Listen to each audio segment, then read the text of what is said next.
nze Mary Nambwa tuli ku Bukedde TV tulina omuyimbi Ebya Kenzo olunaku olwaleero alina bingi ebyokuddamu okuli ebya muganda we ndowooza masanyu gokka masanyu meereere just unbelievable we can't believe lwaki yeah because man after 20 something years nozuula omuntu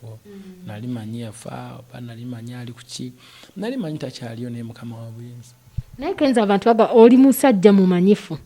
toyinza kubeerawo nga muganda wo omunoonyeza ebbanga eryo nayonna n'akubula anti munnange mu bumanyifu mwe muva obuzibu okitegeera kibanga era abantu batera nnyo okugamba bwe abayimbi benzi biki naye omuntu omumanyifu kizibu nnyo okukola ekintu muganda wange oyo nali sinangeri gye nnyinza kumunoonyaamu lwantu lwa nsonga bwe nkiri nkya ne nnangirira nti omuntu gwe bayita bwe bati ne bwe bati jangu nnyinza okufuna emiliyoni meka ez'abantu so nga nyina kitambuliza ku peesi ntono era nga naye mu kugenda okunoonya sobola kwesitukira nyina sindika abantu batalina mannya kunoonya naye nga tukyabuliddwa wamusanzeewa abakulidde mu katwe muno bbanga lyonna akatwe mwawangaalidde naye kwate okumpi wano ne Makindi kyogamba ye abadde tafumintizaako naga nti ninayo muganda wange Kenzo ati anga ayinza kukimanya ate goyinza kukimanya oti mwayawukana muti twayawukana nga alina emyaka 3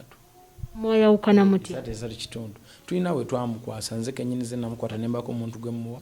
gwe namuwa naye naabako gwamuwa ate gye baamuwa n'atolokayo n'agenda kati netiwaaka neibula mu bbanga eryo walina emyaka emeka myaka mitono nnyo emyaka gyange sigimanyi bulungi mbuusabuusaamu nteebereza nza okuba nalina emyaka nga 5 n'omukwasa omuntu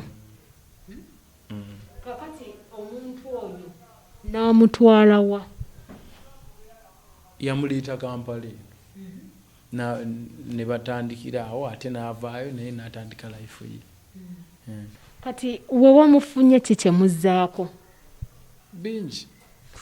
tanamutubulira nakumanya amanya g'amatofu ya si kirungi nnyo okuddawo kumulaalaasa kubanga ye alina obulamu bwe bwalivinga ate obutali bwaffeena so kirungi nnyo omuntu n'asigaza privacy ye ng'asobola okubaako wakyama n'anywa akatunda Kenzo nga twala n'olutawo lw'amaalu n'otatuyitako ng'olabye amaalu kasita mwabimanya